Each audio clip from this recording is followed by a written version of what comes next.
This one works.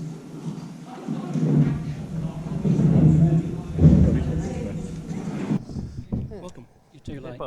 We've got both the working microphones, so you'll just have to shout, I'm afraid. Hello!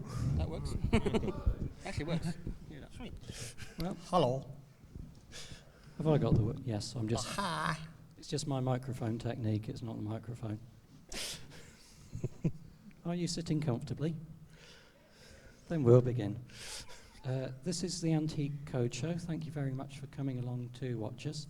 I'm the non-entity who still hasn't finished to digitise a game, so it's my pleasure to introduce to you two actual game developers. R. Fred Williams. Hello. Round of applause. And a famous face from the Digitizer channel, who's got a story to tell as well. It's Quang Nguyen. Hi. Okay. Now, we have 1 hour, nominally, because at 2 o'clock Mr. Biffo is going to kick us out. He's not arrived yet, so we'll... He's outside. Is he? Yeah. He's not listening, is he? We don't care. Right, so, bit of history first. Just going to provide some context, because Fred started with the ZX81. Yep, got the ZX81 fan in here. Thank you. And Quang came in a little bit later. He was playing ZX Spectrum games on the Plus 2, and then into Game Boy development. But a little bit of background here. The early 8-bit home computers, there were basically two games in town for the processors. There was the MOS Technology 6502 and the Zilog Z80, and they were popular because they were cheap. And that's about all you need to know, apart from architecturally, they had slight quirks, but they were 8-bit processors, 64 kilobytes of RAM. That's kilobytes, not megabytes or gigabytes, so fairly limited and fairly durable. Okay, going to have a quick look at the Atari VCS, 1977, Sinclair Z80, clues in the years in the name, and the ZX81. So perhaps Quang would like to tell us about one of the first games he saw. Yeah, so the first experience I remember with video games is Combat on the Atari 2600. It's the game you got with the machine, and I remember playing with my brothers and my father. We spent a lot of time playing this. I think it's quite late it was quite late in its life, because the machine obviously came out in 78, did we say? 77. 77, just out, but yeah, damn it. I know stuff, honestly. Yeah, so we got probably mid-80s, I would imagine, we started playing it. And by then, I think the lifespan of the 2600 is like 10 years old, and it's crazy. But this is the game we had when we played the most, from the tanks to the jets. We love this to pieces, and it's a great piece of design, because the system is designed to play Pong games, and to be able to make it do other things is incredible. Yes, 128 bytes of RAM, so no frame buffers, just hardware sprites, and 50 hertz or you don't have a game. So, and perhaps Fred will now talk about his first computer, the ZX81, with 1K of memory and some very exciting games. Oh, yes, exciting stuff. We got ZX81 because Dad had been looking at these computer things that were all coming, and there were these huge business machines, and then the magazine said, there's a ZX81 coming, a picture of chimpanzee. So we got to ZX81 and fairly promptly got the 16K RAM pack, which was advertised for massive add-on memory. Yeah. Shall we witness the adrenaline pumping excitement of Car Crash number 8 on the tape? No, we had a Scion thing which has... Oh, my, okay, yeah. Okay, go for it. Are you ready for the excitement of Car Crash in 1K? Oh, dodgy left-right game. Yeah. Okay, now let's look at what the 16K RAM expansion could do. Kind of inversely proportional excitement going on here, where the cover art promises nothing at all. You actually get a recognisable character now. Was this one you played at all, Fred? Does it ring any bells? No, my first my first game that I played was a thing called Scion, and it was an one dot orbiting round an O. And occasionally you got attacked by W's. W's nasty letter. You don't want to be attacked by a W. Yeah. I probably should have explained a bit about the ZX81 display system, shouldn't I? Well, you don't have to. It's letters and blocks. Yeah. So Teletext. Yeah, a bit like teletext, just 32 by 24 characters, no bitmap graphics, so just having to get a bit creative there with what you can do with letters. Yeah, and meanwhile, this is what you could be playing in the arcades. Sega's first sprite scaling game, actually using some analog technology. So, yeah, we'll be getting a little bit technical later on, as you might expect, but someone's cheered the ZX81, so we're in good company. So, would you like to talk a bit about programming in BASIC with 1K of memory? Or is it just too painful? I did program in BASIC in... yeah, not for very long. There were a couple of games that... well, I wouldn't say released. I wrote a ZX81 game and we put it on the table at a school fete and charged people 5p to play a version of Calculator Invaders. Okay, how much did you make? Not much. Was it enough for the bus fare home? We walked. It's fun.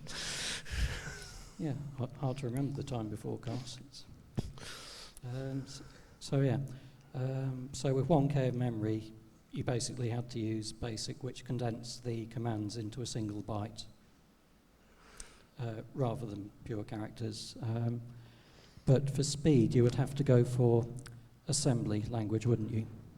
We would. We had a Spectrum game which had a basic thing which allowed you to type in hex, not the assembly, the assembler, the hex numbers, and that would be poked into a REM statement.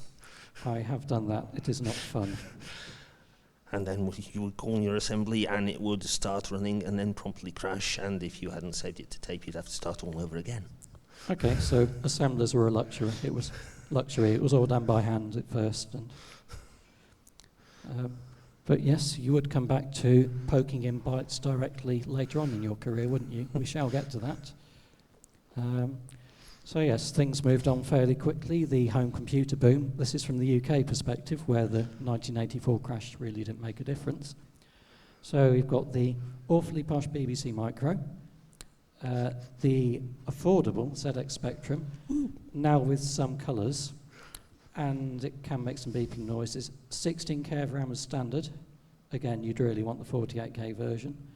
And it's like the BBC Micro, there's CPU doing all the work, except the BBC Micro wasn't sharing time with the video display, so it was doing it about 3-4 times as fast. And at BBC Micro prices, the Commodore 64, similar process as the BBC Micro, but now with some hardware sprites, kind of hardware-assisted scrolling with its own quirks, and a very funky sound chip, and a price tag to match.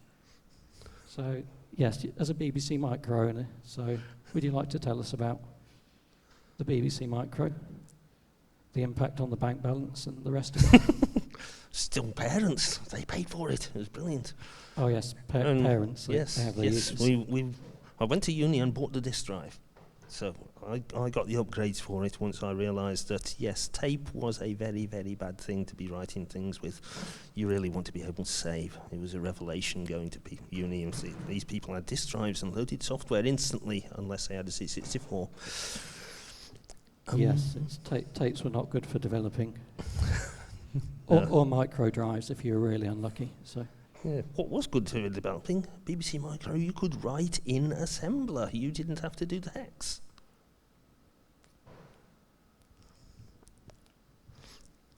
Right, if we can switch back to the arcades now, and, well, a seminal film first, which had a big impact on Quang, who will tell us a bit about the first time he saw Tron. Yeah, so when we were younger, our parents used to take us to the seaside, to see the arcades and stuff, and my earliest memory, I think, is Disc of Tron. I probably wasn't even tall enough to look into the camera properly. I was standing on tiptoes. But I very vividly remember seeing Disc of Tron, and obviously the movie had just come out around that time as well. So we were Tron mad. It was revolutionary for the time with its graphics and its whole computer aesthetic. And yeah, to see this Tron in the arcade and be able to throw the discs, it's just amazing. And yeah, that captured me for sure. Yeah, just going to go back to the ZX Spectrum now, see what the state of the art was there. You could actually get some 3D games even in 1983. There was Science Flight Simulator and even a tool called VU3D. So the algorithms for flat shaded graphics were known even back then. It was just finding a machine fast enough to do them in anything approaching real time, really. Now I'd like to move to stay in 1983. Perhaps what might have been the first arcade experience at home, another one for Quang. Yeah, this is the game that basically started my home computer experience. So obviously we've seen arcades at the seaside and stuff, but our parents, we went to visit a friend, and their son had a Spectrum, I believe a Spectrum clone maybe, because it wasn't the rubber keyboard, it was a bigger keyboard, maybe it was one of the add-on keyboards possibly, I don't remember. But he was playing Jetpack, and it was just incredible to see this arcade experience at home, and it had the smoothness and the fluidity and the excitement of all the arcade in your house. And yeah, wanted one since then. Yes, Ultimate Play of the game were ahead of the curve, and with prices to match, because I think Jetpack was £5.50 on release, and their next game, Sabrewolf, was £9.95. Now, I want to turn to Mastertronic because they saw an opportunity for cheaper games and newsagents, service stations where they could do wholesale £1.99 packs. So for comparison, here's a contemporary titles by the Darling brothers, who would go on to found Codemasters. It's BMX Racers. Yeah, price kind of matches the quality there. So they did improve rather quickly, and the C64 version was much better due to the hardware scrolling. Possible early cameo from Bionic Granny there on the left in blue. But yes, it was big business for Mastertronic. There was a lot of demand for cheap games that looked vaguely resembled BMX Bandits. So yeah, nipping back to the arcade games, Sega was moving on with their Superscaler tech. Something else that made a big impact on Quang, and Fred's not getting a word in edgeways. Would you like to say something, Fred? Oh, let him have his turn. I mean, I did go to the arcades a bit, but it was very infrequent. Wonders of Abergele in North Wales, they had old games cabinets rather than the new modern ones. Analog old, or? Not quite analog old. Okay. There was a vector game which was quite appropriately called Rip-Off at the time. I think it got a vector export. So basically, vector game and like Asteroids, but different. Legally distinct is the words we're looking for. Okay, so yep, this will become relevant later on. Very relevant to Quang. And another one that made an impact on him for the cabinet as much as anything. So Sega were doing these wonderful deluxe cabinets, and Enduracer being one of the first ones, having this giant motorbike you sat on the back of, and you had to do these jumps, and when you took off at the jumps, if you didn't pull the whole bike upwards, lean it backwards to do the jump, you'd mess it up, and you have to land it as well. And it's just Sega did these amazing cabinets which you could not replicate at home. From Outrun and all the other ones, and it's just an incredible experience. Yeah, so reaching the peak there in '89 with Power Drift, and definitely not Mr. T in the driving seat there. So yes, so this was all sprite scaling, no polygons involved. But yes, also in 1989, one of the first notable polygon games in the arcade, if you exclude the vector stuff, which was wireframe and see-through, it was Atari's Hard Driving. Which, should we do that now? Should we do the conversion? Let's do that now. I'll skip the slides later. You carry on. Righty-ho, binary design. We had a hard driving arcade machine in the office, which Mike Day took copious notes of and ported all the graphics to the Spectrum. Spectrum version isn't mine. Spectrum version is all by a maths genius named Mike Day, who got 7 frames per second out of the Spectrum. I thought it was 5. 7 on the flat. When you're coming up to the ramps Okay. and the loop to loop, yes, it's going to drop a bit. So the clock was lying then. Yeah, it was fun. That was yes, but basically my job on that one was the Amstrad CPC port, which has a nice 4-color panel, and the top half of it is just the specky version mapped straight across, and it's got a pretty 16-color front end. Yes, there were a lot of specky to Amstrad ports in that way. Keep it monochrome. I've lost track of where we are. We jumped way ahead. Yes, binary design, that was it. So John Pickford and Paul Ranson, who will become relevant very soon, while they were still at school, they wrote a text adventure. Then shortly after that, they were at Binary Design. Go through a few of their games quickly. So here's their text adventure, done in BASIC. Skip that one. Okay, a very popular darts game in 1986, 180. Complete with sampled speech and a very realistic hand drawn on the keyboard, which would have been a nightmare. So congratulations for that. And clean sense of graphic design too. So any thoughts on that game, Fred? That is Mr. Pickford's hand. Ah, yes, I forget. Not in any way involved with Mr. Pickford's hand. Yes, it is born of the Pickfords themselves. Yes, there were 2 Pickfords, weren't they? So John the programmer and Steve the artist, who also did the cover for the Digitised the Show DVD, so still going today, but without the colour clash. So yes, depressing Grange Hill, more 3D stuff. Rather good ZX Spectrum conversion of Did you play that one, Quang? Yeah, I very much enjoyed that. Yeah, it was. I think they used some slightly messy sprite drawing. I call them sprites. They're not hardware sprites, but sprite drawing techniques where they just did them in a single pass, rather than do an alpha mask against the background. But that was an acceptable trade-off. Yeah, I think they managed to capture the speed and the feel of the arcade really well. Maybe not so much for the Outrun and port, but Enduro Racer definitely. Yeah, miles better than the Outrun conversion anyway. So yes, home computers moving on. As Fred was saying, the Amstrad CPC now in full colour. No more attribute clash.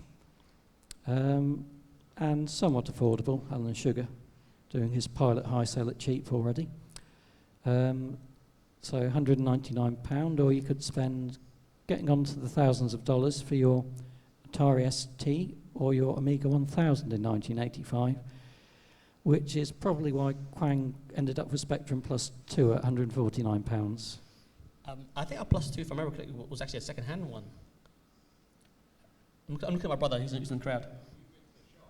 Yeah, Plus 2. So yeah, he remembers, I don't remember. But yeah, we had a Plus 2 quite late in the day, probably mid-80s. And for a few years, and then we managed to convince him that we needed a more powerful computer to do homework. Yeah, always education, always education. And luckily, Atari were doing, and Silica Shop were doing this wonderful pack where you got a spreadsheet, a web processor, a Star LCD printer, and a monitor. And yep, we want one of those. Yeah, but when money was tight and it was hard to source games, you did get into a bit of trouble, didn't you? Yeah, so when you're younger and you want games, we bought a lot of magazines because demos stuff came on there, free games. But one of the things we saw in the magazine was the Home Computer Club. And I'm pretty sure the form you had to fill in had a little tick box that said, yes, I'm over 18. Did you? You signed it? Is that what you did? So apparently my brother's saying he pretended to be dad and signed a dad's signature on it. So we got our first batch of games for pretty cheap, a few pence. And then they send you more games every month and require you to pay for them. This is obviously when our dad found out that we didn't have enough money to pay for these games. He was very upset with us. Yeah, of course, children would never bypass age verification measures today, would they? So the Atari, you did actually make some games on the ZX Spectrum in BASIC. Yes, so this is definitely where we started. My first, it's hard to say call it a game, but it was playable, was a simple 3-lane racing game. I like those LCD games. It was done with UDG graphics. And it was, by all intents and purposes, a game. Yeah, as good as Car Crash on the ZX81. Possibly. Well, that was sold in the shops, but you did realise that the market had moved on by then, so it was the Atari ST that made you think, we can do this commercially, wasn't it? Yeah, for sure. The Atari ST came out, and the wonderful STOS, Mandarin software, was released. Francois Linway, it released it, and it gave us sprites, it gave us music, a sprite editor, and it's just, the possibilities were endless with it, and it really opened my mind. Fred, you're looking like you wish to say something. Would you like to say something, Fred? What have I got to say about ST and Amiga? I never worked on ST and Amiga. Well, straight I from the... skipped them by entirely. You just stopped at the BBC Micro then? BBC Micro, Spectrum and Amstrad for proper work, and then straight from them to the Game Boy and PC. You didn't dream about the Amiga and ST then? That wasn't your aim in life, to own one? It was. I'm a BBC boy. Oh. I started work, saved up, got an A3000. Risk PC. Oh, yes, the Acorn Archimedes. I should have known it was you that put that comment in Spellbound Dizzy. There was a little aside about the Acorn Archimedes conversion of Lemmings, was it? Mm-hmm. Yes, yeah. that was you. Yes. I knew it. Yes, I bought that. I played it a lot. Yeah. Did you put the ZX81 in there as well? Might have done. Yeah, it's all coming out now. Yes, it was written in Stockport, which is why there's that little sign about Stockport as well. Okay, going back to 83, Nintendo Famicom, give it its Japanese name and release date. So ZX Spectrum, BBC Micro, CPC, they're all just using a frame buffer display, no hardware sprites. You poke the numbers straight into the video memory. Is that a fair summary, Fred? Pretty much. Most of them you have a problem whereby the frame buffer isn't accessible and you have to get everything you want onto the screen and into the sprites during the flyback. Ah, yes, racing the beam, so, well, yeah, except that you literally cannot write to the thing during the frame display, unless you really fancy and do things during the H-blank bits. No, don't go there. Okay, we'll come to that in great detail later if you can stand it. Going back to the NES, as you'd know it, so different approach there. Even 82, cheapest ZX Spectrum had 16K of RAM, enough for a frame buffer. The NES didn't work that way. It was 2K of RAM, 2K of video RAM, relying on tiles from the cartridge and sprites from the cartridge controlled by hardware. So, different approach there, and that's probably why you never saw hard driving on there. Although there was a conversion of Elite for the... So, maybe scratch that thought. But yes, same CPU, 6502, so architecturally, a lot of similarities. Then even Nintendo Game Boy in 1989, using a sort of customized Z80. It lost a few bits, had a few extra bits that were more suited to the nature of that. Again, tiles and sprite based. So while that's going on, Mastertronic, the Darling brothers left in 1986 to start setting up Codemasters. Mastertronic got the rights to distribute the Sega Master System, and from that point onwards, the budget market was in decline, the money was in consoles, so that was we'll leave it there for them. They were acquired by Sega in 91. But Codemasters kept going. They picked up kind of where Mastertronic left off, and they stayed there till the end. And going by the slides, I've split their games into blocks here. So first one, Bmx Simulator. That was by Richard and David Darling themselves. Quite an improvement on BMX races, I must say. Then the next 4, Super Robin Hood and the Dizzy games, they were all by the Oliver twins, who, a bit like the Darlings were providing a lot of the Mastertronic output, the Oliver twins provided a lot of the Codemasters output. I've excluded most things with simulator in the name because there's too many to count there, so we'll ignore those.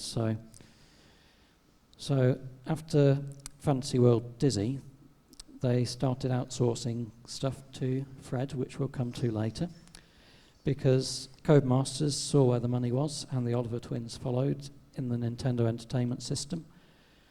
So they were working on the Game Genie in 1990. The budget games that they were knocking out for $2.99, they were now doing Quattro packs, 4 games for $2.99, so a bit of a race to the bottom. And yes, then after that it's all console stuff, getting taken to court by Nintendo, eventually winning. So quick flick through some of those. So there we go, that's Bmx Simulator. A very famous egg in danger of imminent drowning. Very famous egg with some alcohol references on the left that would never have got past Nintendo. Nobody remembers that part but me, so suppose that's the way of alcohol. Okay, so Fred, Game Genie. Game Genie, that's an NES Game Genie. It didn't work on the art. Okay, but the principle's the same, isn't it? Principle's the same. It lives on in between a cartridge and, in that case, an NES. And you choose 4 bytes of the game program that you would like to change to other bytes. Yes. And you specifically the instructions to say, please decrease this player's lives. And you say, no, don't decrease my lives when I die. I want to keep the same number of lives. And then you jump into the water and you keep jumping into the water forever. Yep, so like on the ZX81, entering the numbers by hand, each one corresponding to a machine instruction, you're just telling it when not to do something and you've got infinite lives. Yes, and for, again, being sued by Nintendo reasons, the Game Genie codes are not, this is the address we are changing, this is the number we are changing it to. They are encrypted such that they don't represent Nintendo copyrighted values. Yeah, it's funny they were getting fussy about people twiddling with a few bytes with what was to come later on. So, yeah, and Cody's moved into NES development, Micro Machines. Probably their biggest hit on the NES, would you say? It was a very good game. We played it a lot. Yep. Now Dizzy actually gets some lives, a variant on Treasure Island. And yeah, here's the one you actually worked with, isn't it? Yeah. Didn't look like that when I worked on it. I thought that was your picture. Looked like that when I worked on it. What's the poor donor cartridge there? Right, that is a game of Tetris, because the copy protection on the Game Boy is not hardware protection as per the NES. The NES, you had to work your way past the lock chip. The Game Boy, in order to have your game being legal, has to include the Nintendo logo that scrolls down on boot. Ah, yes. Which means that if your hardware contains the Nintendo logo, that is not a good thing. But for home use, it is perfectly legal to strap an existing cartridge onto the back of your kit. Just borrowing and the logo copy it from there. Yeah. It's not copying, it's just borrowing. It's just borrowing. And Nintendo actually made a mistake in this regard. When you power up a Game Boy and the logo scrolls down on the screen, the check that it is the Nintendo logo and the copy of the Nintendo logo from the cartridge onto the screen are done separately, which is how the Game Genie says, yes, I am a Nintendo cartridge, here is your Nintendo logo, and then scrolls the Gloob logo down the screen. Okay. We're going to get a copyright strike when this goes on YouTube then. No, it's perfectly legal, home use. Good, I hope. I'll say that when Nintendo send their lawyers around. So. I have enough legal problems already. Okay, and you were doing that at Big Red Software, which was founded by Paul Ranson, one of the founding members of Binary Design, and his brother Pete Ranson, the artwork. There's a bit of a theme going on with 8-bit developers. The two brothers, one does the programming, one does the artwork. So, and you came across when Binary Design, why did Binary Design close? Was it just Mastertronic not wanting any more budget games? I was not privy to that. I just turned up for one morning and the door was shut. Okay, that's fairly conclusive. Right, so Binary Design, you brought a game across with you, didn't you? Yes, New York Warriors. It's a thing I'd been working at Binary before driving, oddly enough, but it was shelved, and presumably Mastertronic had a copy, and I went off and joined Big Red Software because someone had said Paul Ranson was looking for programmers, so I said, hey, want a programmer? Incidentally, I also have the full code and graphics to this game that was half finished and never released. So Paul spent a bit of time talking to Virgin, saying we can carry this on, and we got to carry it on. Yeah. Interesting bit of business practice, that. Lock the doors and don't know that the programmer's got what matters anyway. It's yes, I don't think they knew I'd got it, but it was weird. They must have known. But anyway, they all went off to form Creative Materials, if you remember that. No, I've not done my research on that. Oh, right. Well, they didn't. That's nice. Presumably, they could have finished off New York Warriors if they'd got the source for it. Instead, they went and did Narc instead. Yeah, a bit of overlap there thematically, I'd say. Because would you like to talk us through the plot of New York Warriors?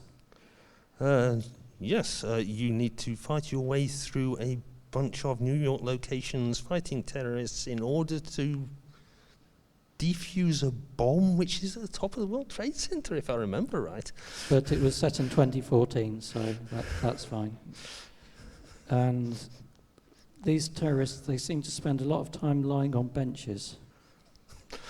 They are perfectly valid terrorist targets. You can shoot absolutely everyone. Everyone is a terrorist in America.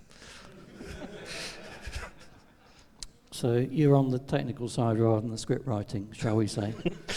Well, it was an arcade game. I presume the arcade game justified it. I honestly don't know. They had tanks. On the bridge, you had to shoot down tanks. Where did terrorists get tanks from? I don't know. They weren't the army. Definitely not the army. Well, let's move on to one of your somewhat more original designs. If you'd like to tell us about Wacky Darts. Oh, this isn't Wacky Darts. This is Pro Darts Championship. It says so at the top of the design doc. Sorry, the working title. But Ooh, yes. That's almost visible on the big screen.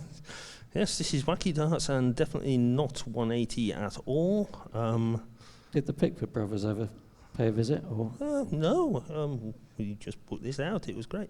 it's a tribute then? It's a tribute. The hand was originally much more than a tribute. It was a Mickey Mouse hand, admittedly, but it didn't used to be that tall and narrow. It used to be a much larger hand. You don't mess with Disney.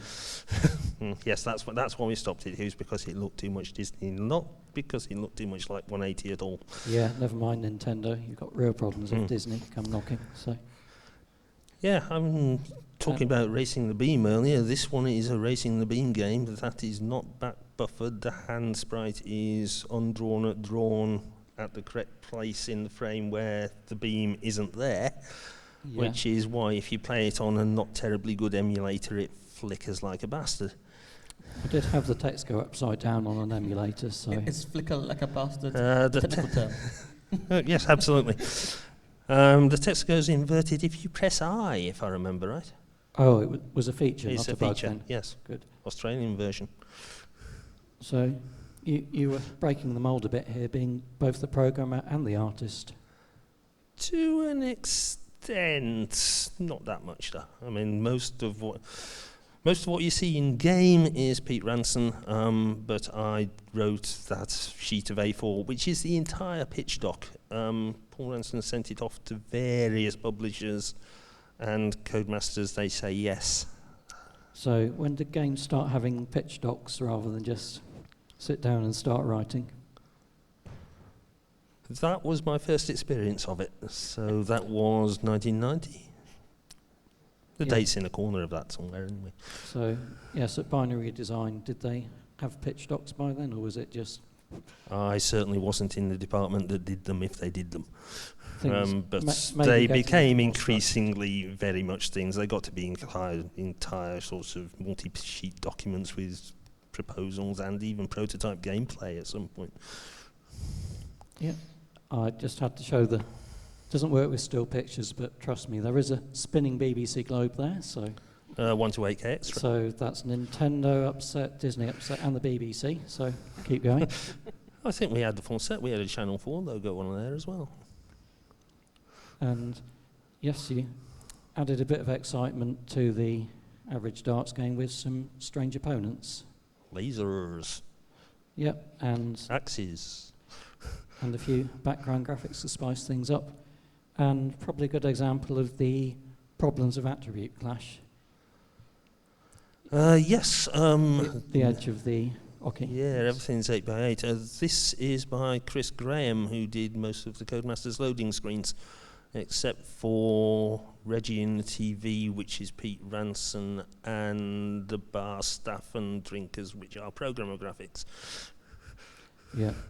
A bit like teletext, the way to work around attribute class was to either scroll things in byte squares or have thick black lines around everything. And you went for the more colourful approach here.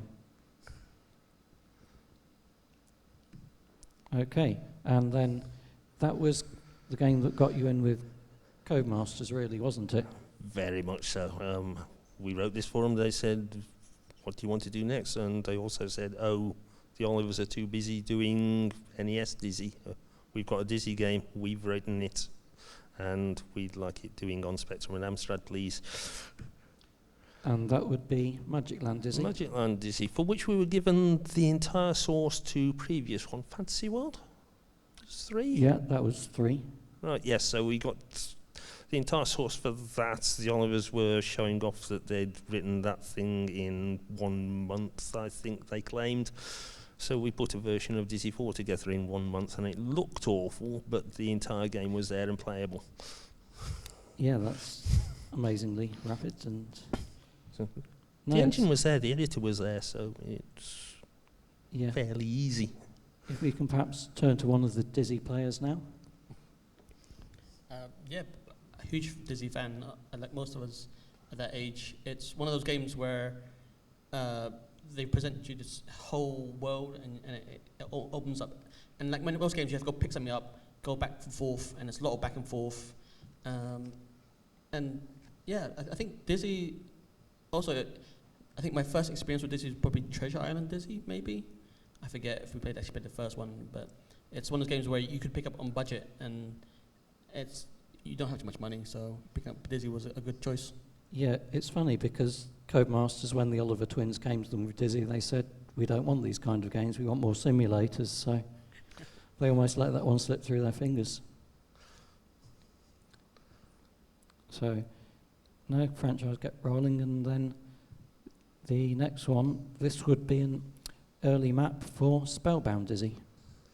That is a map for Dizzy 564, which is interesting. Dizzy 5 is a bit big, and you have to wander around for ages, and the C64 ports for the Dizzy games were done afterwards, and the usual 64 programmer wasn't available, so it was a new guy, Andy Talk, who had done some work for Big Red at the time.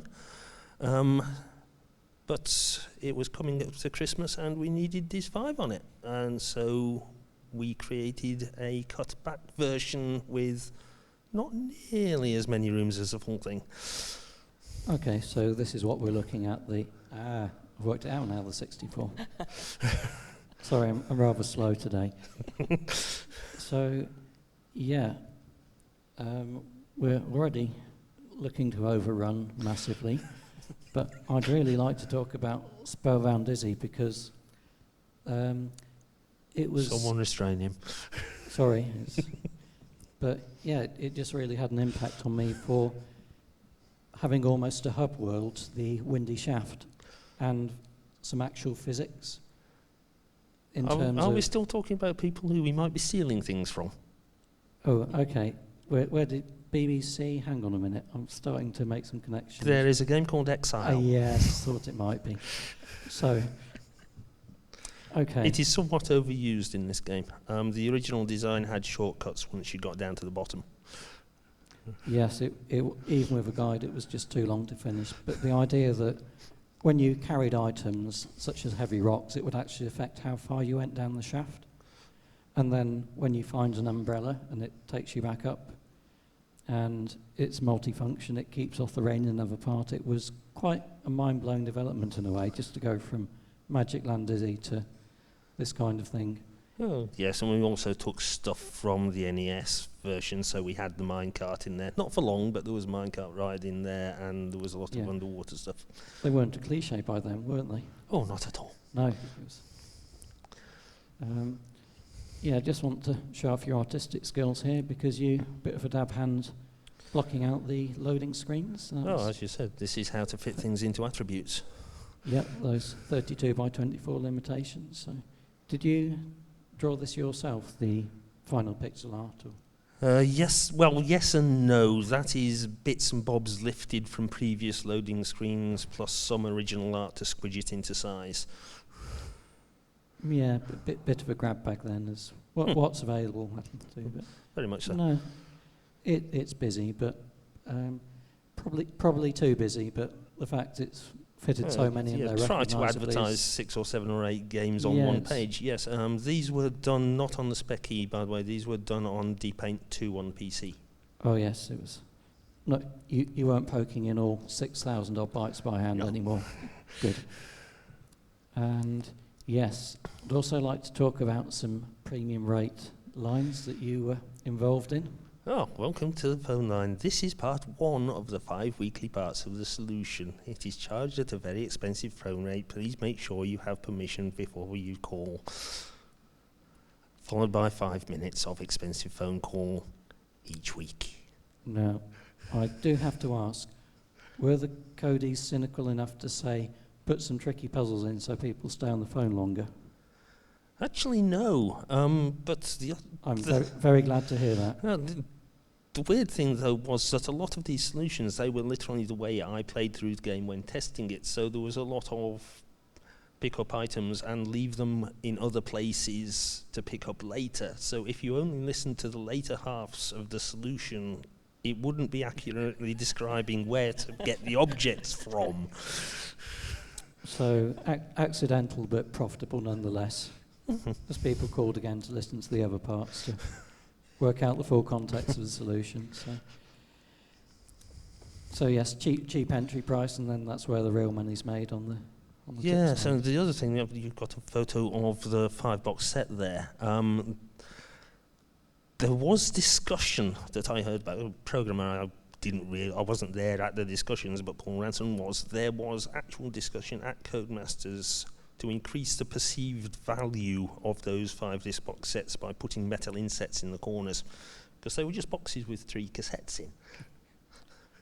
in. For a tenner, I think. Yeah, I actually bought this one. Just the games were enough for perceived value, and not forgetting the exclusive. You didn't actually program that one, but no, that's John Cartwright, who is now in Australia. Yep. So, short but very sweet, one that you can actually complete without using save states or calling the tips line. Yeah, so, and also the most existential of the Dizzy games, especially when he drowns in the river Styx and dies. I'm not quite sure how that works. Yeah, this would have never got past Nintendo in the early 90s. Yeah, that is Pete Ranson's design pretty much across the board. Yes, and the smaller the worlds, the more pixel art you could get in there as well, rather than having to repeat the same few trees and boulders and lots of black empty space. So kind of by accident, you stumbled on that games were just getting too long and difficult without the ability to save, didn't you? Very much so. Everyone loved I love programming the cover tape games. You know, Dizzy 3.5, Seymour Tape 1. Those are the best ones. Yeah, you got a cheer there. I'd melt that on a bit more. Tell us about Dizzy 3.5. Right, okay. We were asked to produce a demo version of Dizzy 4. And we were asked to produce a game which consists of just the first couple of puzzles. And if you've played Dizzy 4, you'll know that the first couple of puzzles are learn not to go to the right because you'll die, or go to the left, pick up an item and die a lot on a shark. And that is pretty much it. So we developed something bespoke. I designed it over the weekend, and Pete did a custom machine graphic, and it was done in literally 2 days flat and sent off to the magazines. And you got into a little bit of trouble with Codemasters, didn't you, when Crash took it upon themselves to... Yes. For plot reasons in that game, we needed a generic young egg. So we decided to call him Danny. We didn't identify him beyond that, but Crash decided that they would call this egg Dizzy's son. So Dizzy's illegitimate son, who we no longer talk about, basically. Well, he had a girlfriend, but the games generally didn't go into where young eggs come from. Yeah, I never thought about the practicalities, really. Don't think I want to either, so shall we move on? To another. Where do Seymours come from, Fred? Well, one blob loves another blob very much. Or one egg loves a blob. There's certainly some shared parentage there. Yes? Yeah, he's a lot wider. He's a lot smilier. His entire job is to make people happy, whereas Dizzy's job is to get everyone out of the mess that he's put them in. Yes, and Seymour, you came to the Codeys with a Dizzy game originally, didn't you? Movie Land Dizzy, yes, set in the real world. And also, we had a Wild West game featuring this Seymour character. Yeah. Not the adventure game. The Seymour's Wild West that we were writing was totally not a feud rip-off. Okay. Set in the Wild West. Yeah, a lot of borrowing from the Pickford brothers going on here. You're getting the idea. But yes. It's a tribute. Yes. Sorry, can I ask, so in that screenshot, you've got Robocop, was it Clint Eastwood, E.T., and Frankenstein's Monster. Did you get permission to do those? I don't know whether Chris Graham got permission to do those at all. Just he did the cover art. We published the cover art. We didn't ask. So this is the thing. The guy who did Codemasters loading screens was freelance artist, and Codemasters literally said, "Tell him what to draw."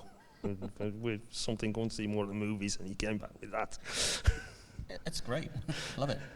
Just curious. Yeah, it's a transformative work anyway, so it's fine. Yeah. Oh yes, and yes, ridiculous name changes. Bit of a trend will be emerging soon. So Seymour at the movies, or Seymour Goes to Hollywood, as it was suddenly known. Yes, Codemasters did have a habit of changing the name after you'd given them the final version of the game. So the game name in-game throughout beared no resemblance to what was on the front cover. Yeah, and here we see him with his just slightly disturbing teeth. It's a tricky brief to make a Dizzy character who's not actually Dizzy without using many more pixels, but certainly in terms of the animation, you put your own spin on things. He talks. He can recognisably say hello if you watch his mouth carefully enough. And if you go left on the first screen, you die as well. So some similarities as well. Yes, it's a trend. But I feel you die much more obviously in this one than in Diz 4. Diz 4 looks as though you might be able to get past it. Yeah, I did try to cross the road a few times before realising that was a bad idea. I think by this point, Quang was firmly into the Atari ST, weren't you? So this was yesterday's news, the new hand-me-down. So, yeah, but Cody stuck it out to the end as the budget market declined. And no one will be able to read that on the projector, but you can probably tell, just from memory, that's your original design, isn't it? That is Grell & Fowler's original design, yes, and the faded out screenshot of Fairy flying over landscape. Yes, there we go, this is your... Yeah, and you'll note date on that, 1990, that is much, much, much earlier than the actual release of the game. Yeah, 92 was it? Mid-92? Mm-hmm.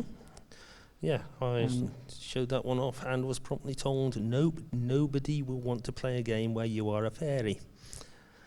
Which is why the final game has fairy plus dwarf combo, which is one of its many, many, many design mistakes. Yeah, well, I actually prefer playing the fairy, so to speak. Because the dwarf just runs along and punches things, but you actually, quite interestingly, you get to recover the ground, sprinkle the magic dust, grow the garden. Certainly a change from another Dizzy game. So, and you did actually make the cover of Sinclair User magazine with this. Wow! Because they had no other games to review by then. I was your Sinclair reader, so I know nothing of Sinclair User. Yeah, you made the right choice there. They also had the better cover tapes on your Sinclair, so... Yes, as Quang was saying, that was another source of cheap games, the cover tapes. Yeah, exactly. Buying a magazine and getting some demos and possibly a couple of full games for a couple of quid was much more economical. Sorry, can you wave the tapes around just to prove they actually exist? Yeah. Yep. These wonderful tapes. Crudely sellotaped onto the front of the magazine. And yeah, not one of the best ones there. It's got some educational guff, a few demos, some pokes, and not many actual games. But yes, and Sinclair User were somewhat impressed, weren't they? Ooh, yeah, that looks good. 128K version, you can tell. Yeah. This game was the last one I did on the Specky. It has got a lot of 128K extras. Never mind the music, it's got fonts, it's got a rolling track mode front end, it's got different graphic sets for the levels. Memory saving wise, this is a procedurally generated landscape. Yes. So each level is... I can't remember how many bytes, it's not very many. It's a little random number seed and the level is generated off of that and has creatures and enemies and plants and clouds and background scenery all generated based off RNG off a seed. Yeah, I did notice you're actually planning the animation on paper, which was probably quite unusual for 8-bit game developers. I suspect a lot of people were still developing on squared paper just because on Spectrum you need to keep things to two colours. Sorry, hand sketches of the skeletons to get the walk cycle going. You were trying to push the envelope a bit there with the momentum as well, getting realistic movement in. Well, yes, I mean it was scrawly. That animation cycle didn't make it into the game. I'm not an artist. That was just me experimenting. And yes, the momentum, that was maybe a bit too much for 32 by 24 character cell movement. Yes, especially given that in this game you do have to keep on stopping, which doesn't make a terribly good Defender clone. Yeah, no, good to see something original and very nicely presented, and I wouldn't have felt cheated if I got that for... It was $3.99 by then. That's inflation for you. Yes, it was an interesting experiment in how to try and avoid attribute clash. There's attribute masks that either it has the full colour foreground or the colour of the sprite and masks out the background or the colour of the background depending on which square of the character it is. There's complicated stuff going on there. Definitely. And yes, you made the cover of Sinclair User again with Seymour Goes West. No, Wild West Seymour. This is JC and Pete again. I'm not on Wild West Seymour. Well, JC and Pete aren't here, so you'll have to do.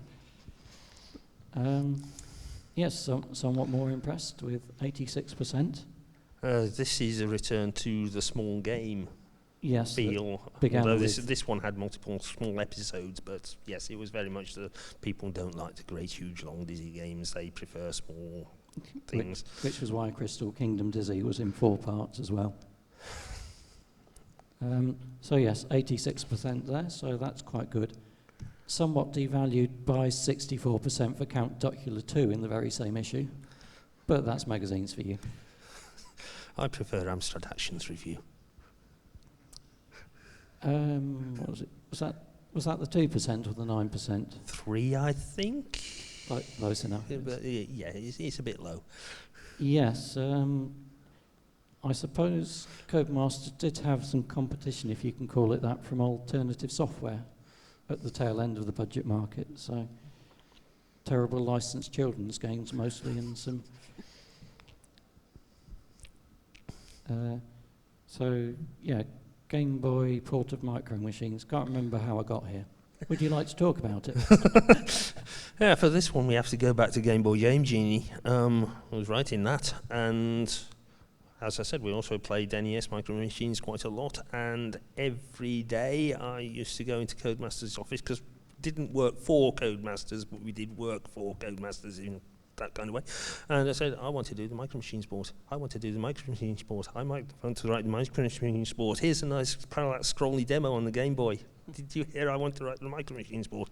This was at a time when Codemasters didn't know whether or not they were going to develop Game Boy games at all because of the aforementioned yes. legal logo scrolling Still in thing. Nintendo's They'd done their own backwards. games on the NES, they'd done their own games on the Mega Drive. Nintendo was a problem. So I wrote that thing, and then it went dead for a year, and then it got released by Ocean. Yep. Any comments on Micro Machines? This actually Micro Machines is quite a big influence for the games I wrote on Game Boy. Awesome. I'm just going to run off and see where Mr. Biffo is because it's 2 o'clock, so carry on. So I guess we're going to get to later. My career went into Game Boy and making Game Boy stuff, and the first thing I was asked to make is a racing game, and I took huge inspiration in Micro Machines 1, not 2. I found Micro Machines 2 on Game Boy not as good as the first one, mostly because the cars were a lot bigger. So they did a straight port on 2. Micro Machines 1 is weird. On the NES, the sprites are 3x3 characters, but more weirdly, the map tiles are 12x12 characters, which is really, really weird for a game. They're usually 4x4 or 8x8, but on the NES, they're 12x12. Which meant that when on the Game Boy we did the port and the screen is about 2/3 of the size of the NES screen. So I thought, let's scale everything down by 2/3. We can have 2x2 cars and 8x8 map tiles. And Pete Ransom, the artist, screamed a bit. But that's exactly what we did. We scaled the whole game down by 2/3. Micro Machines 2, they kept all the graphics the original scale because Micro Machines 2 has 8x8 map tiles, which didn't scale down nicely. So they had big cars that they tried to keep to the back of the screen. I definitely think Micro Machines 1 is the better game for it. Oh, thank you. Okay, we're good. We've got some extra time. We're fine. Woohoo! Oh, sorry, Yep. me again. Have we run dry Micro Machines? Okay. Right, done that. Yes, very, very naughty game devices now from Bung Enterprises. They weren't naughty devices, they were development devices, I think you find. Oh yes, that was it. Game development tools. So. Yes. Yes, the Game Doctor for the Super Nintendo, like the floppy drive for the BBC Micro, probably. Yep, the Little Scene CD-ROM add-on for the N64. Was it called, I think Z64 they called it, something like that? Yep, I forget what they called the it. Doctor V64. Doctor. Yeah. It was sometimes called the Bung Doctor, which didn't quite travel. I think Mr. Biffo must have left. I thought that would have brought him out again. And the Game Boy Exchanger, which had Actually a picture of the Neo Geo one. I nicked it from the Cambridge Centre for Computing History site. I thought it might have been yours that you gave to them. So the purple one is the Neo Geo one, and the blue one's the Game Boy one. Neo Geo Pocket. So Yeah, Neo Geo Pocket, sorry, yeah. I'll have to get them to correct that then. Yeah. So. But yeah, let's pretend this is the Game Boy one. So it's got a parallel port connection on the bottom and basically a flash cartridge. It does, indeed. It also takes 6 AA batteries to power it, or a 9-volt power supply, which apparently was really difficult to get hold of because I think the polarity is the wrong way, and unless you chop the cables and stuff, it was a pain in the ass. But this is the tool that I got to make my first Game Boy game. Yeah. I suppose back then, was there such a thing as Game Boy emulation?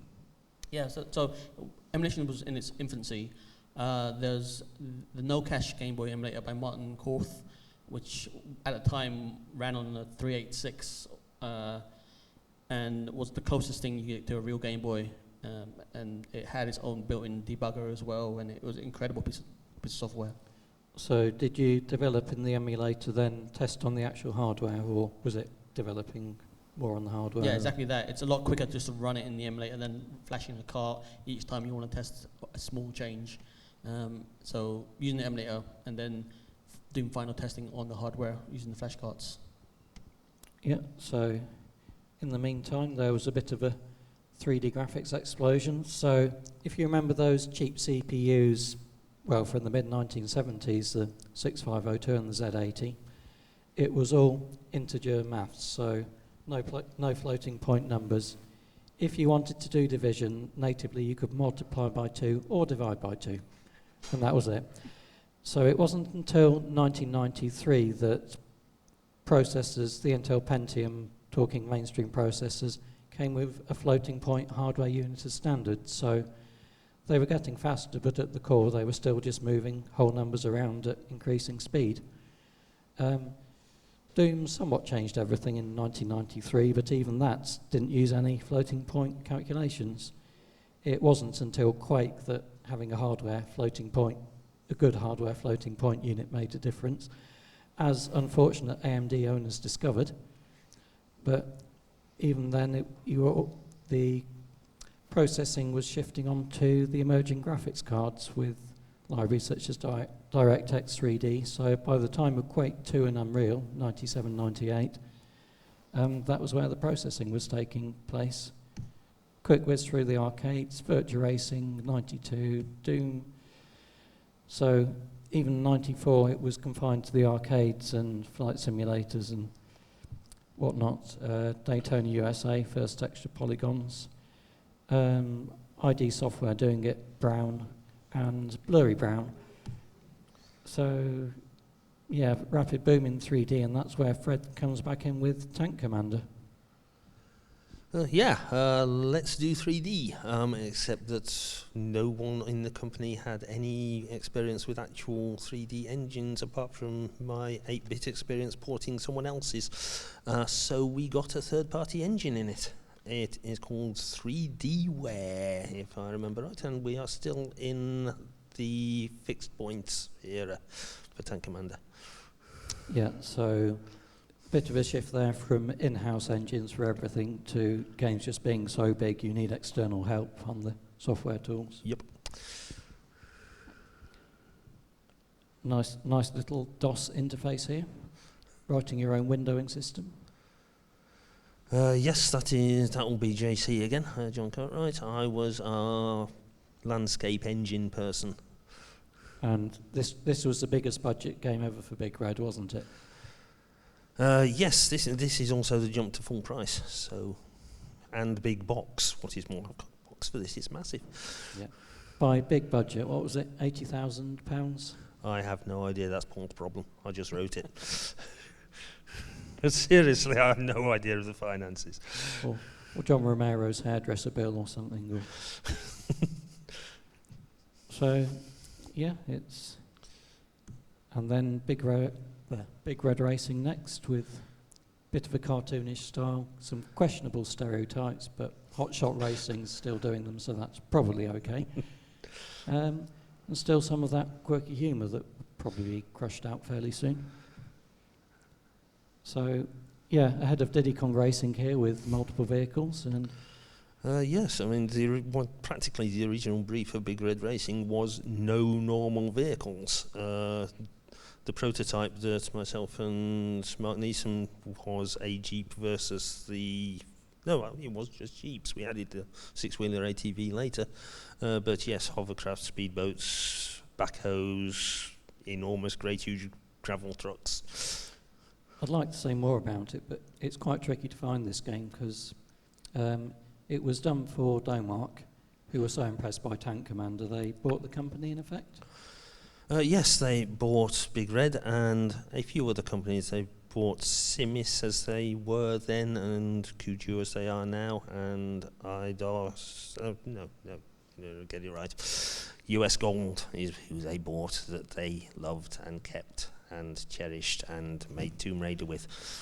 Yep. And then IDOS came in and brought Domark and got Big Red for free, basically, and didn't know what to do with them.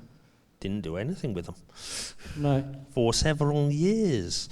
Let's see if I can find the slides. I liked it earlier when you got wound up about John Romero. So, yes, because IDOS, they'd got Championship Manager 2 by then, Core Design and Tomb Raider, Looking Gas Studios, and hoping for big things from Ironstorm. So while John Romero was getting lots and lots and lots and lots of money, we were still getting paid. We were still producing games. There's a Big Red Racing 2. There was a thing that went through a whole lot of names that ended up being called Hardcore, and which, whilst being employed with IDOS, we were trying to sell to Mindscape. It was a very, very weird time. So you didn't actually have anything to do, really. Kind of the whole making games side of the business went by the wayside. I was writing version 2 and version 3 of our engine. Microsoft had brought out Direct 3D by that time, and we were abandoning our former engine people and writing our own. Maybe not so much writing games, but actually releasing them. Not so much releasing them, no. For quite a long time. Yeah, a very sudden change there from, as you said, Codemasters would see what would float, release everything. You could have a game out in a few months, and then suddenly... Yes, it helped to have Paul Ranson working as both head of Big Red and also procurement at Codemasters. Yeah, that's handy. And Ironstorm did result in Deus Ex later, so we won't be too rude about them. Daikatana also. Yeah, Mr. Biffo's been quite generous, so we won't go into that, otherwise we'll be here for a very long time. Yeah, hopefully. Yeah, so after that you went on to the Oliver Twins lifeboat that was Interactive Studios / Blitz Games. Yay! And you've brought some along, haven't you? They're in the other room, aren't they? They're in the bag at the back, they're fine. There'll be boxes to show off later. I'm holding a copy of Bad Boys Miami Takedown at the moment. Yes, a game which Empire Interactive, was it? Anyway, they had bought the rights to the poster. Okay. Not to the game, not to the movie, not to the characters. They had bought the rights to the poster. Bad Poster Boys, or? Yes, which is why when we had the two characters, they said, "Oh, those look a bit too close to the actual characters on the film. That looks too Will Smithy." So make a Bad Boys game. So and don't make we it look like less. It got to the stage where they looked the same because they were both black. Oh dear. So we swapped the heads over, and that was fine. Well, bit drastic, but so yes, they Interactive Games, Blitz Studios started off with some original titles, and kind of got onto the contract work treadmill and never really left for at least 10 years. Oh, cartoon licenses. It's not a way to print money, but it's a way to get money in fairly reliably until THQ went down. Yeah, fairly steady way. And you would quite like to talk about Fusion Frenzy, wouldn't you? Oh, Fusion Frenzy, awesome. The first game on the Xbox is 0001. It's, even though there are a lot of launch titles, this is before Halo. Not quite a Halo beta in multiplayer, except for Sumo. Sumo, Craig Rushforth on programming, that's a good game. Yeah. So. Yeah, bit of a Super Monkey Ball thing going on there, but without the boxing gloves messing things up. So a purer version, if you like. Well, yes. I mean, Blitz had up to that point. We had about 6 studio rooms, and occasionally 2 studio rooms would join together to produce a game. This took up whole floor. This was 3 game teams working on one game, and one team did all of the running around stuff and the metagame. And the 2 other games started off doing vehicle games and then switched to doing another set of games using the running around engine that the first guys had by then almost finished writing. So not working on the games all individually, that would have just been silly. So reusing what they could. Exactly. We had a bloke running around algorithm from Team Spirit that we could use on, in my case, the fireworks games, but in other cases, the runny, jumpy, ducky games and the snatch the thing off the other person games. There were a lot of mini games in that thing. Yeah. Basically, a load of game themes, each of which had 4 games. Yes, critical reception wasn't great, but it's endured enough to still be on Xbox. Yes, Edge gave it Xbox 3 store. because it wasn't Halo. Yeah, they were going through that funny period. Was that when they gave Grand Theft Auto a 6 as well? But no, this was definitely up there with Halo in the multiplayer stakes. Yes. I think they only played Sumo, but that was enough. This is where I have to have a gripe and go stabby at Microsoft. They insisted that every launch game for the original Xbox should run at 60 hertz, and that it should be anti-aliased, the old way of anti-aliasing, which is to draw everything at quad size and then shrink it down as a last step. So we were drawing rather a lot of 3D and trying to get it going at 60. And this rule was applied to all of the Xbox launch games, including things like Cameo, except one. Halo? Yeah. Because Halo's not going to run at 1080p effectively on Halo was allowed to run at 320/200 by 30 frames a second. Grrr.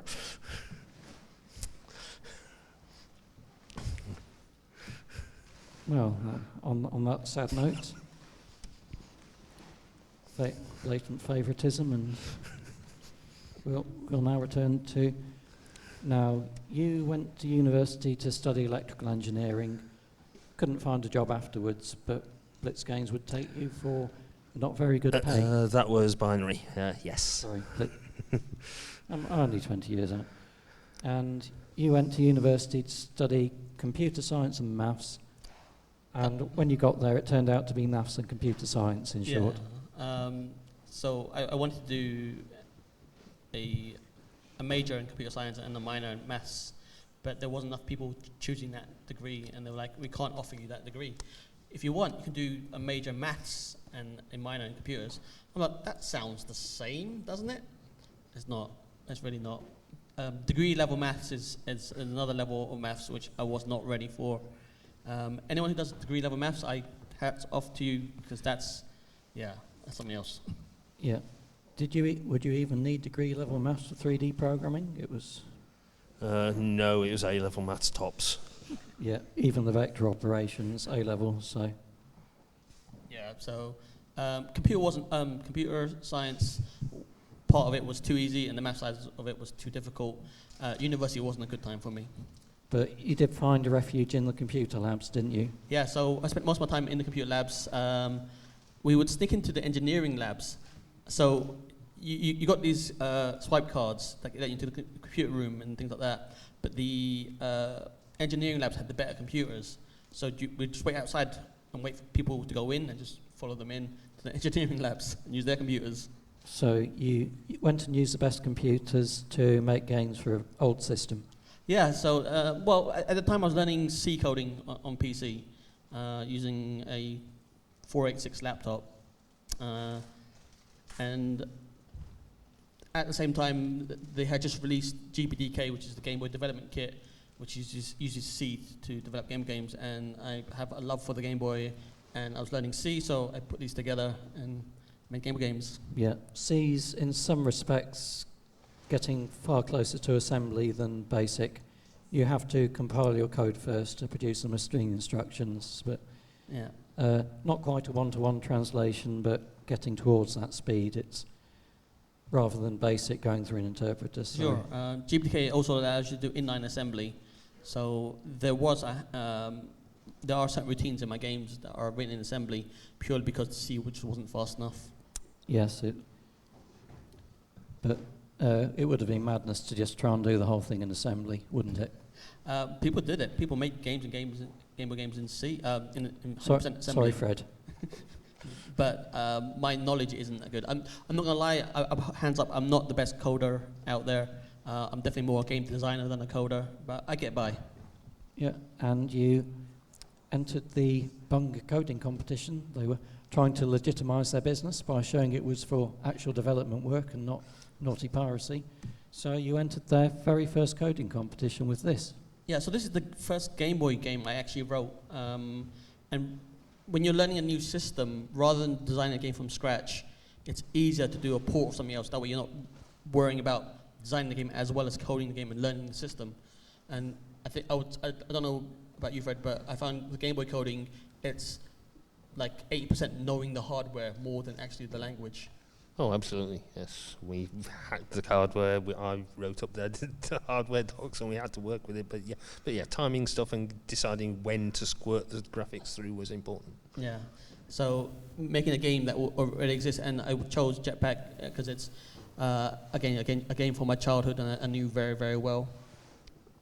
So yeah, we did that. And that was actually what helped you to get your job in the industry, wasn't it? Yeah, so a company called Graphic State, the guy, Richard Whittle, who ran that, he saw our game and offered us a job to make Game Boy games. And I was like, why am I in university then? If I'm at university to get a degree to get a job in video games, and someone's offered me to make video games, I'm going to leave university. So I left university to make video games. Now, Graphic State were in Leamington Spa. Indeed. Which seemed to become, once the Codemasters moved there in, was it the early 90s, the centre of the UK games developing world. Big Red ended up there as well. Oh yes, we moved down there specifically from Stockport and Macclesfield, largely after Paul Ransom got his job there and he wanted us closer. Yeah, but Quang was working from home a lot of the time, so you missed all of that really. Yeah, so I was lucky enough to be allowed to work from home. So I had a flat still in Uxbridge when I went to university. They did a lot of talk about the M40 corridor and up through the M40 corridor and all the studios along there, because I guess you can go through Oxford, Reading and sort of something. Yes, Rebellion developments in Oxford and Oxford, Cambridge. Cambridge is where the home micro boom started. So yeah. But yeah, I was lucky enough to work from home for most of it until we came to crunch, and they were like, "You need to be in the office now," and we'll just get a cheap B&B and work in the office 12 hours a day. We'll come to the crunch later. So Graphic State, they'd only just started up doing outsourced graphic work for a PC game, Cow Hunter, and their first graphics for a Game Boy game, Babe and Friends. That's a pig, just in case you're wondering. And was it Revolt, the first game that so I was hired, so they got the contract to do a Game Boy port of Revolt. For those who remember, that's a little game, racing game with RC cars. He offered me the job to do that. I had to make a little demo of a racing game, so I made the first level Super Sprint basically, and he said that's close enough. You can make Game Boy games. Let's do that. Yeah, in the style of Micro Machines, that kind of fun little racer. Yeah. Where did Mary King come into all of this?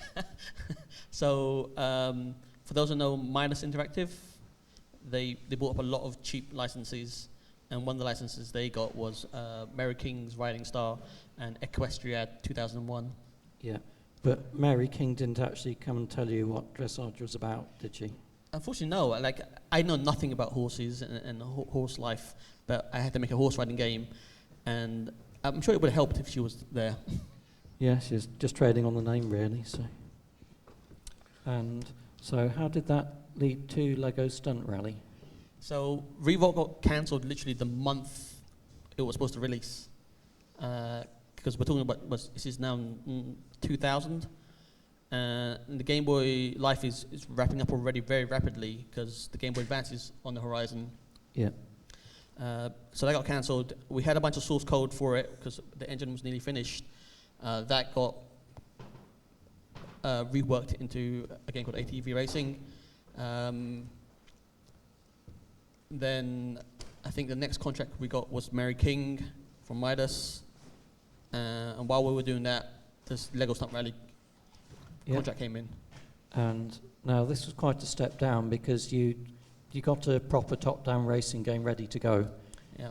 And what you're asked to make is a game where you change lanes and don't actually drive. Yes. So this game is also on PC, and it's quite a nice game on the PC. You build your tracks and you race around and you change lanes. It's a very simple racing game. Lego games were predominantly for kids. And they wanted to simplify the racing where you don't actually race, you just change lanes. And I made a wonderful game where it would swing around corners, power slide around corners, and it was quite fun to play within their stipulations, but they wanted to lock it down even more, so more like Scalextrics, where you can't leave the track unless you skid out. And yeah, they dumbed the game down so much that it was terrible. Yeah, but you did salvage it somewhat and make it worthy of the Lego name with your track editor. Yes, so this wasn't easy to do, making a track editor for the Game Boy. It's not been done before, and hasn't been done since. There are no racing games on Game Boy where you can edit the track, as far as I'm aware. But we built this wonderful track editor that ran, and you could preview the track, and it would automatically work out the route through the course, work out if the course was valid or not. And this is probably my best piece of coding I've ever done. I haven't really done better since then, to be honest. Yeah, but then disaster struck and management didn't have a plan B in place, in short. So we only had 4 months to make this game, which theoretically we said we could do because obviously we had the basis of Revolt. And coming up to the end, I was in the office coding 12 hours a day, and then coding in the evening when I went back to the B&B. And it was just pretty intense. And at one point, I basically burned out. My hard drive crashed, and I had a bit of a wobble, and it didn't go well.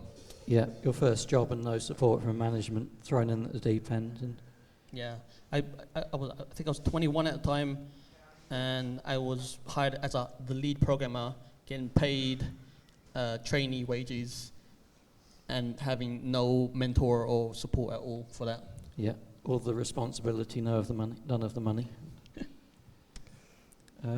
Yes, so Graphic State didn't last a lot longer after you departed. They did do some interesting work on the Game Boy Advance, which used ARM CPU, evolved from Fred's very posh A3000.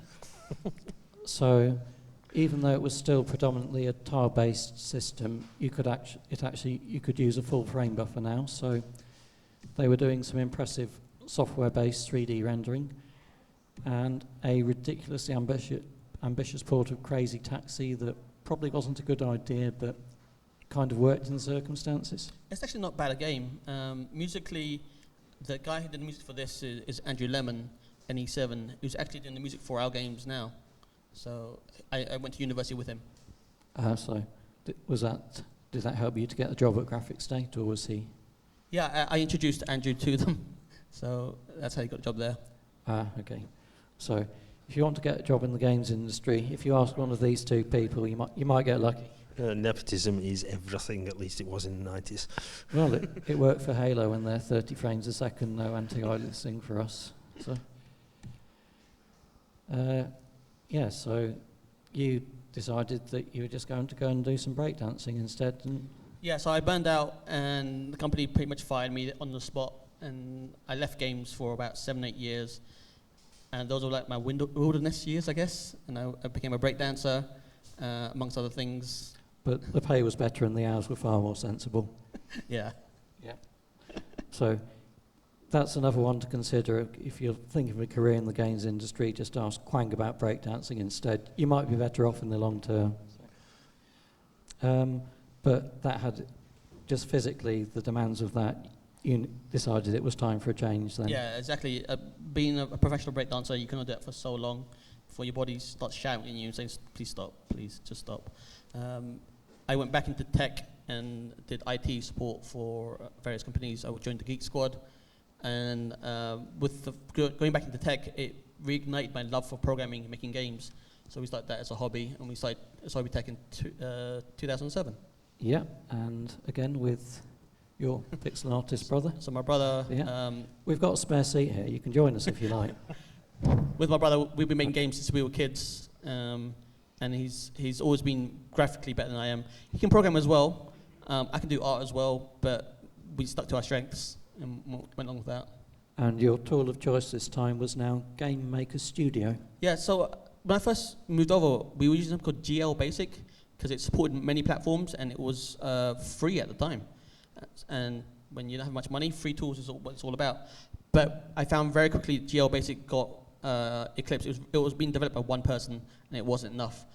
I had met Gary Napper, who's the lead designer on Alien Isolation, and he was raving about Game Maker Studio for doing his game jams and so with that information I went and joined him and making stuff in Game Maker Studio. Ooh, I've got so many questions about Alien Isolation and we've already run by over half an hour, so moving on. So yeah, when Blitz Games, what happened at Blitz Games? Where did that go wrong? 2013 they went bankrupt. Scrabbling around for projects for quite a long time, and THQ no more cartoon licenses. I suppose the mid-tier games kind of disappeared between the AAA and the mobile. It was very much so. We started doing a lot of weird contract work for other companies, no longer using our own internal engine. Epic Mickey 2, for instance, was written in... Oh, what was the engine on that? It was an odd one. Yes, because at Big Red you said that... Well, you said to me before the panel that you didn't have the long hours, holidays weren't so good, and the pay wasn't great, but there wasn't crunch in the sense that Quang encountered back then. But Epic Mickey 2... Yeah, Epic Mickey 2 ran a bit heavy on the overtime. Yes, very heavy for quite a long time. Gamebryo was the game engine for that. It was written on the Wii and just the Wii. And we did the 360 PS3 ports. Gamebryo didn't exist on the 360 and PC on the PS3, so we had to write it. Oh, yeah. So it was a management issue, really, not enough resources for the ambitions of the project. Nothing like. Okay. We have this many people, we have this much time, we have this much work. It doesn't fit. Something has to give, and it's you. Yes. Would you like some overtime with some nice food? Would you like to stay employed? So yes, but then you almost went back 20 years with the Modern Dream when a game was finished off in a matter of weeks. Yes, this is typing of the Dead Overkill in development at Blitz. The original Wii version had been programmed using Blitz's Blitz Tech engine, so doing Sega wanting a typing version of it fitted in quite well. We started working on it. Blitz went down, and in a kind of throwback to my having the source to New York Warriors way back then, Ollie Clark, our project lead, went to Sega and said, "We've got the developers who worked on this. We've got all the source and graphics for it. Would you like us to finish it off?" And they did. Yeah. So did you go to Blitz Games one morning and the doors were locked? No, the Blitz Games shutdown was a bit slower. It was, oddly enough, they had to decide when to tell us, and the week in question included the 11th of September, followed rapidly by Friday the 13th of September, so Blitz shut down on the 12th. And they let us in for the rest of the week to pick up stuff and whatever, so we picked up our stuff and also backed up quite a lot of things. Okay, so an orderly exit, so better organised than many. Marginally, although we did still have to sue for back wages. Oh, hello. Yeah, that's fine. Can we get the lights, backstage lights on, please? Yeah, carry on. Yeah, if you've come here to see Digitisers live, that might be happening at some point later if we finish. So stick around. How long we got? 4.5 hours? Yeah, that'll be fine. Okay. No, but Quang probably does. Can you help Mr. Biffo turn the lights on, please? There's probably a switch somewhere. No, it's fine. People probably need a toilet break by now anyway. I'll be right back. Okay. Right. Actually, that's good because we've gotten to your section. So you went to work for a mobile games developer. Or shall we skip that? You're cool. No, we could skip that if we're going off. But yes, I went to work in Exient, which is a free-to-play mobile games company these days. I mean, they didn't always be, but that's what they are now. And you basically make sure there's a game worth playing under there beneath the microtransactions. Very much so. I make it work. These days, plugging in third-party libraries is a lot of what we do, and third-party libraries for advertising are not generally well written. Yep. And a little bit of... Should I look round, or am I better just to remain oblivious to what? Okay. No, that's fine. I've just caught the odd glimpse of the props that are coming out this evening, so I'm just going to stay focused ahead. Just my own sanity. So yeah, mobile game control schemes as well. Quite a change there from trying to do the on-screen yes, we have no very controllable buttons. We try to cope with proddy fingers and swipes. Yes, so the translation of Lemmings, a complete shift in philosophy there, rather than trying to hunt around for the relevant 5 pixels on a mobile phone screen. Can't be done. Okay, so now we come to how you both got tangled up with Mr. Biffo. I regret nothing. I regret everything. There'll be more to regret soon, so don't get ahead. Right, so Mr. Biffo returns from the script writing profitable wilderness to write Digitizer 2000 in late 2014. Cambridge Block Party 2016, featuring Violet Berlin, who you met at Ectis. Yes, back when that was an Earl's Court thing. Yes, the UK's E3, if you like, with all... European Computer Trade Show. Yep, that's the one. With the corner that always smelled of sick, as Mr. Biffo said. Do you remember that, or was it his fevered imagination? It was a real thing. It was a little shabby and not quite the glamour of E3. Do you miss those days of ramshackle trade shows? And you could go around and see other people's stuff. It was interesting. You could judge other people's games quite harshly, and that was a lot of fun. Yeah, and you could meet Violet Berlin, right? Was that when she was writing for Digitizer? I think so. 95 or 96, that kind of time. Yeah. And did she tell you how much she loved your work? I don't think she played any of it. Okay. Moving on. So, yes, excellent photography courtesy of Tammy Lynn, who's very kindly recording the panel for us. Yeah, you joined us in a damp former nuclear bunker in 2017, didn't you? Yes, that was fun, wasn't it? Yes. We had no idea that this was going to happen. And Stockholm Syndrome kicked in afterwards. Yes, we all arrived and someone mentioned bomb masks and we had no idea what that meant. Yeah, and you were transformed into a bum monster. You were part of the background pile-up in the climatic chase down the tunnels, weren't you? Yes, someone was supposed to fall down and he was supposed to be at the back, but he ran too quickly. So I encountered him. Yeah, and there were absolutely no risk assessments, but I think we got away with it. So, yeah. Sorry, I forgot. Right. Hello. Did the lights work? Yeah, we've got lights. Okay, that's good. Right, carry on. So I had come back to game development in 2007, forming Sobertech, but obviously things had changed a lot. So we had to relearn everything and catch up. So we spent a lot of time making games in game jams, quick prototype development, making games. And we got to a point where we were getting pretty good at making game jam games. And we did a game jam in Sweden called Castle Game Jam, where we went to a castle. We were there for a week, and we made a game. We made a game called Mau Mau Castle. It was a game about a flying cat dragon who chases rainbows. Yeah, and that was 2016, the game jam. 2016, yeah. So quite a bit of time perfecting your craft in the spare time Indeed. beforehand. Yeah, so obviously we had day jobs, so it didn't give us much time to make games. Yeah, and you developed that further, but in the meantime you found there wasn't really any chances to meet programmers, so you made your own with some game maker jams starting in 2017, didn't you? Yeah, exactly that. Making our own stuff.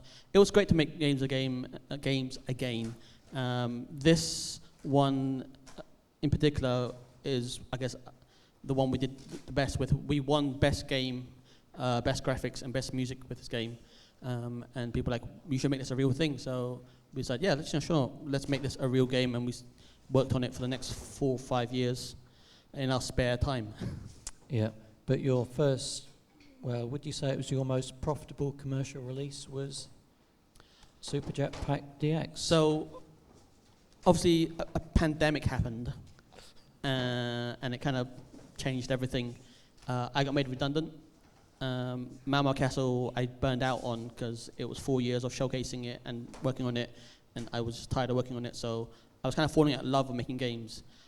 But I found the source code for Jetpack DX again, and it kind of reignited that love, and I love the Game Boy. Like, it's my favorite console by far, and I remembered how wonderful it was to make games for the Game Boy, so I picked up the source code again, dusted it off, and decided to work on Super Jetpack DX.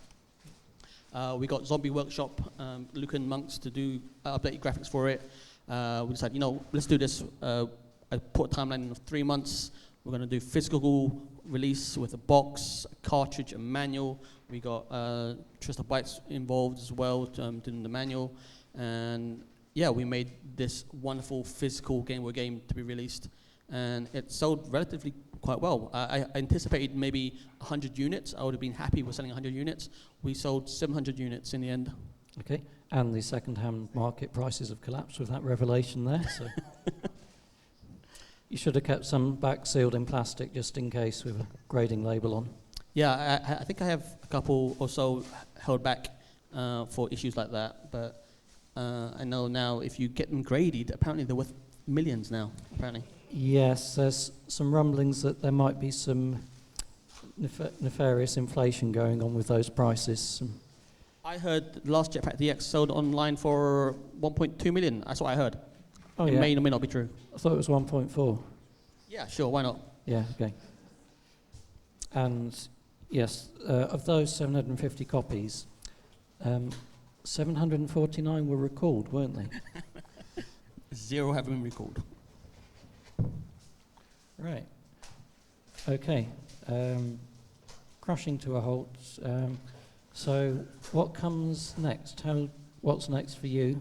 So working on another Game Boy game. We've just signed with a publisher to do the physical release because making the cartridges and the boxes, it's a pain in the ass, and I don't want to do that again. I just want to make the game. We've signed with Incubate, who have just won their Kickstarter for their game Infinity. They've currently raised nearly 300,000 Canadian dollars on that one, so they're doing pretty well. And our game is called Diffused. It's a game about a little robot who diffuses bombs. It's a turn-based logic puzzle game, which will be coming out in the new year. Yep. Now, you'll both be coming back to the Chunky Fringe room afterwards, won't you, for tea, biscuits and questions? Fred's looking at me like... Yes, I've got time. Yeah, you've been strong-armed. I've still got time. But, yeah, seeing there's not too many protesting noises from backstage, I think we've got time for some questions from the audience. So I'll run around with the microphone if people wave their hands, if you're happy to do the talking. Wow, that'll be exciting, won't it? Right, okay. So, anyone have any questions for Fred or Quang? Yes, we have. I've not thought this through at all, how I'm actually going to reach people. What game do you wish you could have written? Oh, great. The one I spent ridiculous amounts of running in the arcades, R-Type, the original. That's a good choice. I'm a huge fan of Vlambia, the indie game developer, Rami Ishmael. And the stuff they make is the stuff we would make. Very arcadey, very quick, and he's done some great stuff. So things like Ridiculous Fishing, Luftrausers, Nuclear Throne, I guess Super Crate Box is probably what the most known for. Yeah, so anything that Vlambia has made, we would have made it as well. Anyone with any questions, requests for tips on the Dizzy games? Or? Welcome to the £2.50 an hour, a minute. Yeah. Let's go for completely opposite. What game are you glad you didn't write?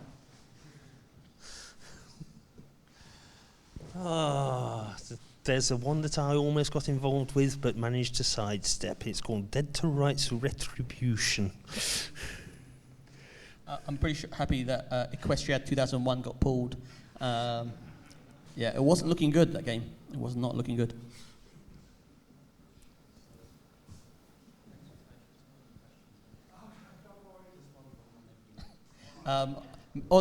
So with the horse riding games, it was two games we were making. We were making Equestria 2001, which is straight up doing Equestria sports. But then we were also making Mary King's Riding Star. Riding Star was the name of the horse Mary King had. And that was more like a sort of Tamagotchi, look after your horse, groom it, sort of thing. That would have been kind of fun, I guess, in a sort of Tamagotchi way. But yeah, Equestria 2001. So I took the engine from ATV racing. So your horse drove like a car. And you could walk, canter, trot, and gallop. So it's 4 different speeds, and you had to follow the track round. And oh man, it was terrible. It was so terrible. Yeah, well, I wasn't on the team that Blitz did Barbie Horse Adventures with. But that would have been a good one. The people who wrote it enjoyed it. So. Any more questions? Or no? I think we shall wrap that up there then, unless you have any closing remarks, Fred? No, our work here is done. Good. Quang? Thank you everyone for coming and listening to us. Yeah. Thank you everyone.